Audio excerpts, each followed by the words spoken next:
Sur Europe 1, Mathieu Noël. Vous écoutez toujours Europe 1, il est midi 24, rien ne s'oppose à midi continue avec Eva Rock, Cyrielle Ariel, François Geffrier et celui qui n'arrivera jamais à dire Kevin Spacey. Kevin Spacey. Mais on l'aime quand même, Guy Carlier, rebonjour. C'est lamentable. Dans la série, je vais lui mettre un jeu de mots pourri dans le lancement pour le ridiculiser afin de lui dire ensuite « Oh Mathieu, comment osez-vous une vanne de ce niveau, c'était pas digne de vous ?» Je vous lis le lancement du jour. Guy, aujourd'hui, plus qu'un autre jour, c'est le pied de vous retrouver, puisque vous revenez sur le procès de Georges Tron. Vous foutez de ma gueule, Guy. Voilà, justement. Exactement ça. Au début, j'ai pensé, le procès de Tron qui s'est ouvert hier est un sujet en or, c'est vrai. Tout prêt à une chronique marrante pour qui va à la facilité, à des jeux de mots donc faciles sur le patronyme de l'accusé, du style j'espère que Tron n'aura pas la langue de bois, etc. Et d'ailleurs, on ose imaginer les sarcasmes à l'école qu'a vécu cet homme, au catéchisme, avec le prêtre qui lui disait « Laisse-moi mettre ma modeste obole dans ce petit tronc », enfin toutes ces choses, vous voyez.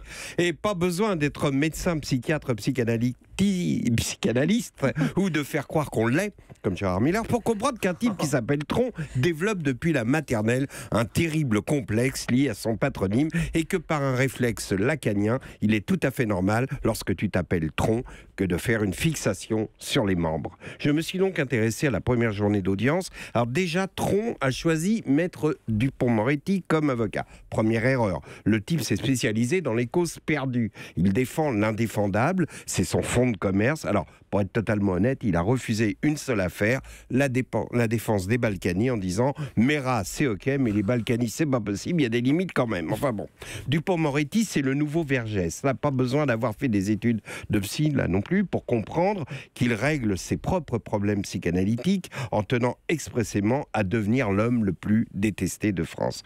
Donc hier, première journée d'audience, on a fait l'historique de l'affaire, on a évoqué notamment la nuit en garde à vue très pénible qu'a passé Tron dans les locaux de la police. Et ça, pour un homme comme lui, c'est évidemment humiliant quand on sait l'importance qu'il accorde aux soins podaux. Oui, podaux, c'est les pieds.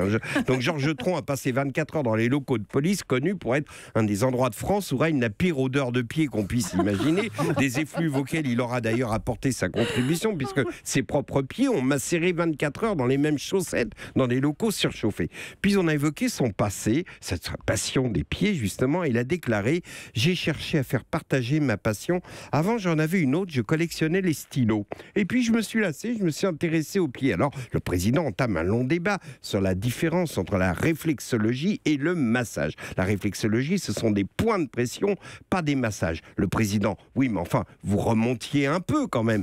Oui, répond Tron, c'était pour aller chercher le qui. Alors, je vous jure que c'est vrai, et là, je suis obligé de vous faire un petit point scientifique. Le qi est la base de la médecine chinoise. Le qi circule dans le corps humain, l'énergie, et ça circule également dans le corps des animaux, et il arrive qu'il cesse parfois de circuler. Donc, Tron allait chercher le qi. Donc, quand il cesse de circuler, on appelle les malades les coincés du qi. Alors, le qi est partout, et les gens sont souffrants lorsqu'ils... C'est scientifique, hein.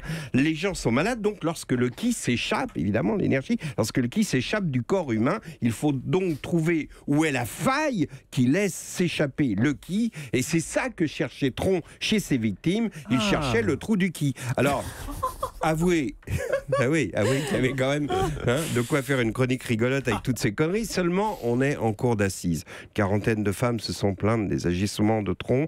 On est au cœur du débat, dénonce ton port, c'est-à-dire l'utilisation du pouvoir pour satisfaire sa libido avec un alibi pseudo-médical. À l'issue de ce procès, des vies seront en miettes. Sauf celle de Dupond-Moretti. Lui, il fera le tour des plateaux télé, les matinales des radios, et face à Nicolas Demorand qui serrera les mâchoires pour montrer qu'on est dans un débat d'hommes, il dira « Le coupable, ce n'est pas lui. Le coupable, ce ne sont pas ces femmes. Le coupable, c'est vous, c'est nous tous, c'est la société. » Il a raison, Dupond-Moretti. Le vrai coupable, c'est la société. Une société où une femme déclare « Je cherchais un emploi. Monsieur le maire m'a demandé de me laisser caresser le mollet en échange d'une promesse d'embauche à la mairie de Draveil. Et j'ai cédé. » Merci beaucoup Guy Carlier pour cette chronique sur le qui. On en apprend tous les jours avec vous.